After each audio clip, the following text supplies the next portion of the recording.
बिस्मिल्लाहिर्रहमानिर्रहीम अस्सलाम वालेकुम। नेदरलैंड के एक इदारे सोलर सिस्टम ज्योमेट्री सर्वे, इन्होंने 30 जनवरी को कहा था कि 2 जगह पर जल्जला आने वाला है और 7.6 मैग्नीट्यूड, जो खतरनाक हद तक, यानी आप अंदाज़ा नहीं कर सकते कि इस तरह के जल्जले जब आते हैं तो शायद कोई बिल्डिंग सलामत नहीं रहती। इन्होंने कहा था कि 2 रीजन में जल्जला आएगा। एक रीजन में आ गया है और उस रीजन का नाम है तुर्की, सीरिया, लिबनान, जॉर्डन, ये इन एरियाज के अंदर जो तबाही हुई है वो आपने देखा है। शायद लोगों को अंदाजा नहीं है इस बात का कि 1700 बिल्डिंग्स कोलैप्स हुई हैं, पूरी तरह गिरी हैं। लेकिन 1700 बिल्डिंग्स के अलावा जो बाकी घर हैं वो रहने के काबिल नहीं है। यानी ऐसे ऐसे घर हैं जो आधे गिरे हैं या उनमें इतनी ज्यादा दरार आ चुकी है कि वो किसी की भी वक्त गिर सकते हैं। इस सारी सूरत हाल के अंदर एक हिस्सा उनकी रिसर्च का सच हो गया है और दूसरे हिस्से के ऊपर गालिबन अल्लाह कभी भी ना करे कि ये अब होने वाला है। यानी जो खतरनाक सूरत हाल है जो वो बार बार पॉइंट आउट कर रहे हैं कि असल में जो अगला मरहला है वो है चाइना।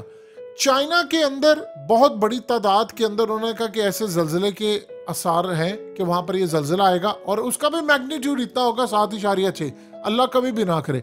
और चाइना के साथ जो सबसे ज्यादा मुतासिर होने वाला मुल्क है वो पाकिस्तान है, फिर उसके साथ इंडिया है, नेपाल है और दीगर है।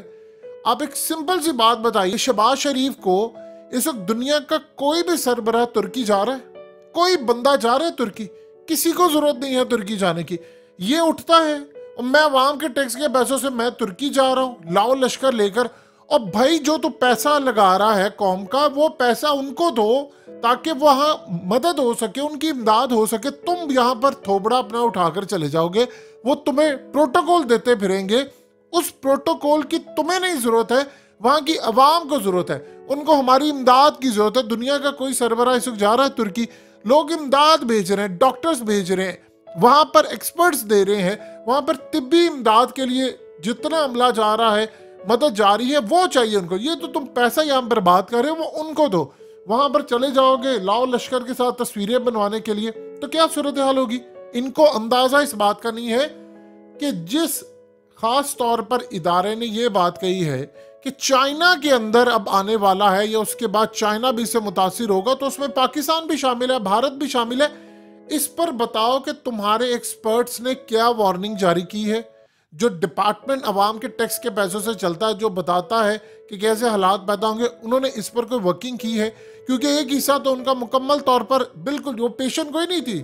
देखिए, खास तौर पर याद रखिएगा, वो बंदा जिसने सारा रिसर्च का काम किया है उसने ये क्लियरली बात कही है। उसने कहा कि मेरी ये कोई पेशेंट कोई नहीं थी, हमने पूरी कैलकुलेशन की है इसके ऊपर कि ये सारा कुछ हुआ है और होने जा रहा है। और अब दूसरा जो फेज है उसमें चाइना। देखिए, 2 चीजें आप ध्यान में रखिएगा।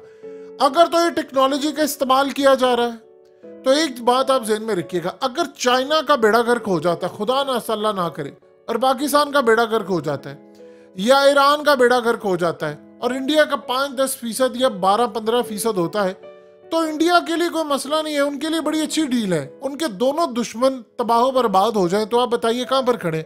अब जानते हैं कि इस वक्त सूरत हाल ये पैदा हुई है कि कराची के बारे में क्लियरली वार्निंग जारी कर चुके हैं तमाम इदारे कि खुदा न खास्ता एक बड़ा तूफान या एक बड़ा जल्जला ये सारी की सारी बिल्डिंग्स राख कर देगा। ये तुर्की के अंदर जो इंफ्रास्ट्रक्चर था वो बड़ा मजबूत था, ये कराची का तो उसके मुकाबले में कुछ भी नहीं है। आप ये देखिए, कराची के नाले के ऊपर बिल्डिंग्स बनाई हुई हैं। ये जो सुनामी आता है या कतरीना आता है, ये क्या है? देखिए, सतह समंदर से नीचे है कराची का शहर। आप सोचिए कि निचली सतह के ऊपर जब इर्ताश पैदा होता है या प्लेट से ये जो जल्जला आता है, तो उसके बाद क्या होता है कि वो पानी को ऊपर उछालता है, सुनामी आता है। अब चूंकि कराची नीचे है यानी पानी की सतह ऊपर है, तो अगर यहाँ पर कोई ऐसी सूरत हाल आ गई, जल्जला आया, तो बिल्डिंग्स तो खुदा ना खास्ता तबाह हो जाएंगी। लेकिन उसके बाद जो वो सैलाब आएगा, आपका पूरा कराची बह जाएगा। खुदा ना खास्ता आपका कराची बह गया तो गेम इज ओवर। पूरे पाकिस्तान को कराची पालता है, यानी 70% आपका पूरा पाकिस्तान कराची पर चलता है। तो आप अंदाजा कर लीजिए आप कहां पर खड़े हैं। ये जितने कराची के अंदर लोग बैठे हुए हैं, ये कहां पर जाएंगे? इनके रनवे पर चार्टर्ड तैयारे तैयार हैं, इन्होंने भाग जाना है मुल्क से। आपका और हम सबका बेड़ा गर्क हो जाएगा यहाँ पर।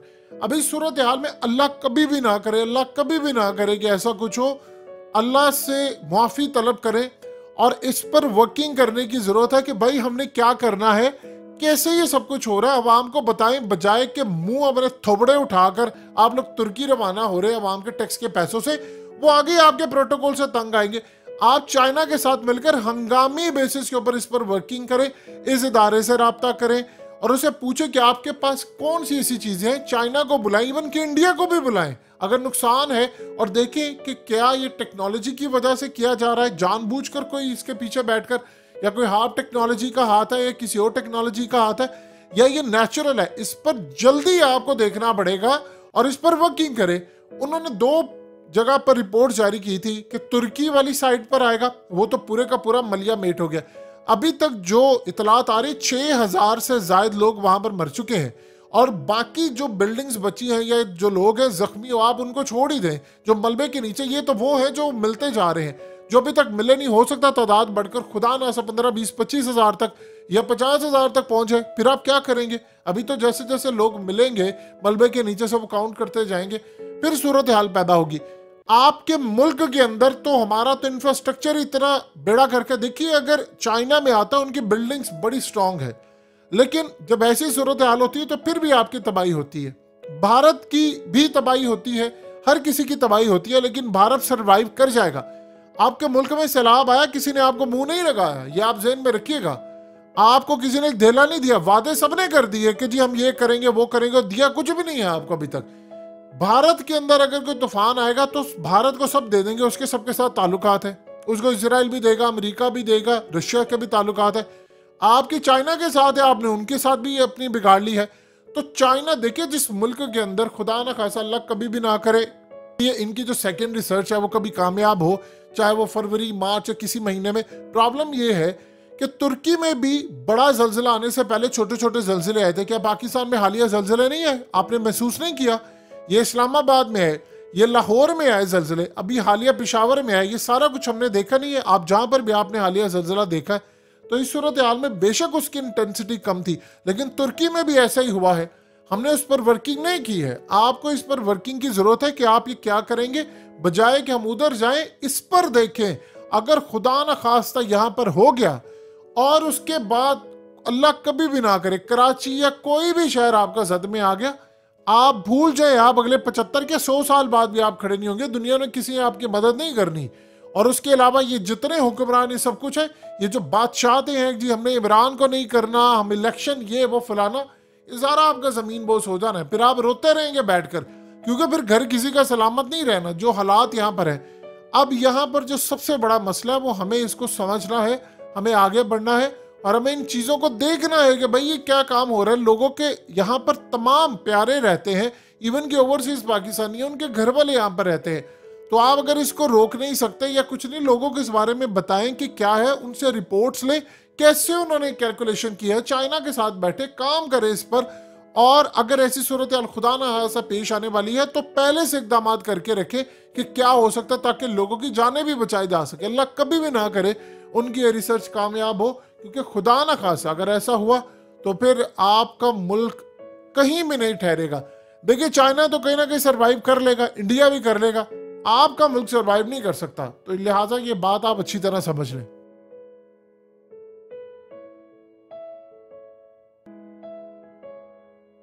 हकीकत टीवी को सब्सक्राइब करना मत भूलें, वीडियो को लाइक करें, शेयर करें और कमेंट सेक्शन में अपनी राय का इजहार जरूर करें।